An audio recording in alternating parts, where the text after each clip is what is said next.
আসসালামু আলাইকুম। চলে আসলাম নতুন একটা হাতার ডিজাইন নিয়ে। এখানে আমি দুইটা হাতা একসাথে কাটিং করে দেখাবো। একটা হাতার মধ্যে ডিজাইন করে দেখাবো, একটা হাতা আপনারা একই নিয়মে ডিজাইনটা করে নেবেন। আমি এখানে 9 ইঞ্চি নিয়েছি, ঠিক আছে। কামিজে আরমহলে যা থাকে তার থেকে 2 ইঞ্চি বাড়িয়ে নেবেন। আমার 7 ইঞ্চি আছে, 2 ইঞ্চি বাড়িয়ে নিলাম, 9 ইঞ্চি নিচ্ছি। এরপর হাতার লম্বাটা 17 ইঞ্চি দিচ্ছি, এটা কিন্তু 3/4 হাতা। এরপর 3 ইঞ্চিতে একটা দাগ দিলাম। এখানে হাতার লম্বাটা আপনারা আপনাদের পরিমাণ মতো নিতে পারেন, বাড়িয়ে কমিয়ে। এরপর হচ্ছে হাতে কোণে পর্যন্ত 10 ইঞ্চিতে একটা দাগ দিলাম, ঠিক আছে। অর্থাৎ এখানে মাঝখান বরাবর যেটা চিহ্ন ওইটা কিন্তু মিলিয়ে দেওয়ার জন্য 10 ইঞ্চিতে একটা দাগ দিলাম। এরপর এই যে এখানে রাউন্ড করে মিলিয়ে দিলাম, এখানেও আমি দাগটা দিয়ে দিলাম, ঠিক আছে। এই যে এখানে প্রায় 7.5 ইঞ্চি আছে, হাফ ইঞ্চি সেলাই করার ভিতরে চলে যাবে আর 7 ইঞ্চি থাকবে। আমি বেশি ভিতরের দিকে দিব না, আমি একদম সিম্পলের ভিতরে রাখবো, সোজা টাইপের, ঠিক আছে। এরপর এই যে এখানে হাফ ইঞ্চি মতো দিয়ে হাতাটি কেটে নিচ্ছি।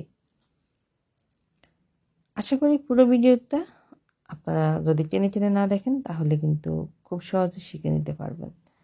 আমি খুব সহজ করে বোঝানোর চেষ্টা করছি, আশা করি আপনারা বুঝতে পারবেন।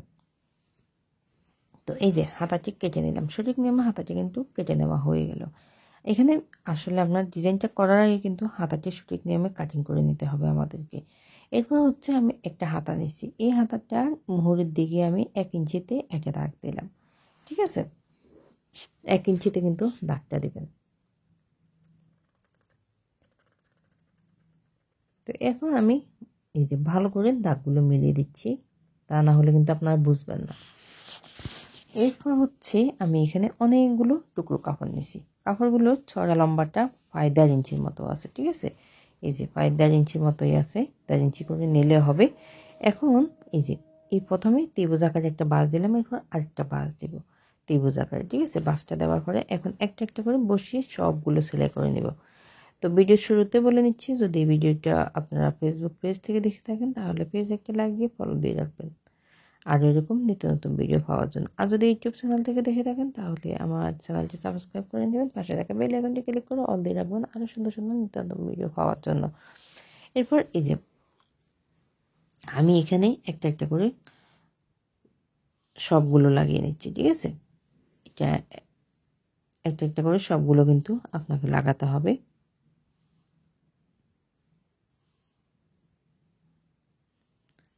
এখন বাড়তি যে কাপড় আছে এই কাপড়গুলো কেটে নিচ্ছি, বেশি নেই।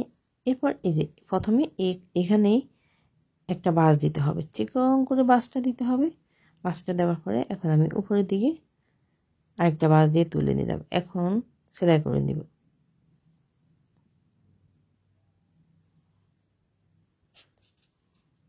এই যে এভাবে করে আস্তে আস্তে আপনি পুরো কাপড়টার ভিতর সেলাই করে নেবেন।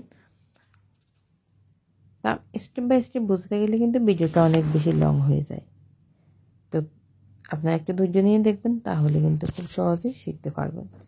এতটা বেশি লং হয় না, মাত্র 3-4 মিনিট।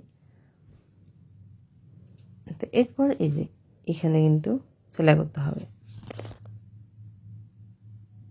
এরপর এই যে এই বাঁশ যেখানে দিছি ওইখানে কিন্তু কাপড়টার পর একটা সেলাই দিতে হবে।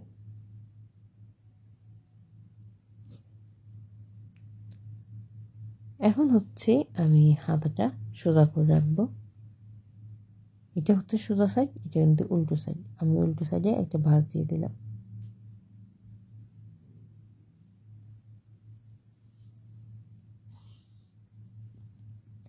এখন হচ্ছে হাতাটি সেলাই করে নেওয়ার পরে আমি হাতার মুহুরি মাপটা নেব। এখানে মুহুরি মাপটা নেওয়ার সময় একটা জিনিস খেয়াল করবেন, আপনি হাতার মুহুরিটা আপনি কোনোভাবে টেনে টেনে মাপটা নেবেন না, আলতো করে ধরে তারপর মাপটা নেবেন। এরপর এই যে এখানে সাইডটা সেলাই করে নিতে হবে।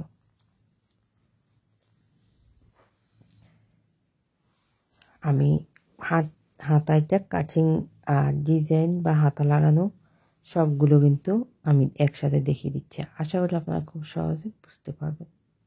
খুব সহজ করে বোঝানোর চেষ্টা করছি।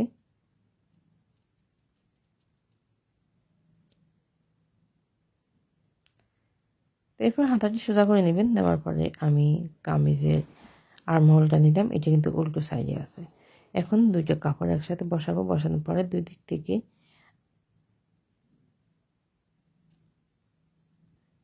এখন হাতাটি লাগাবো, ঠিক আছে।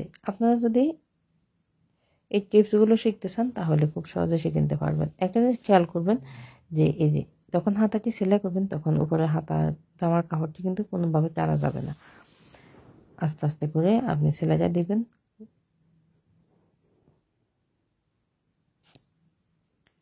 এই যে হাতাটি সেলাই করে নিলাম। আশা করি খুব সহজে বুঝতে পারছেন।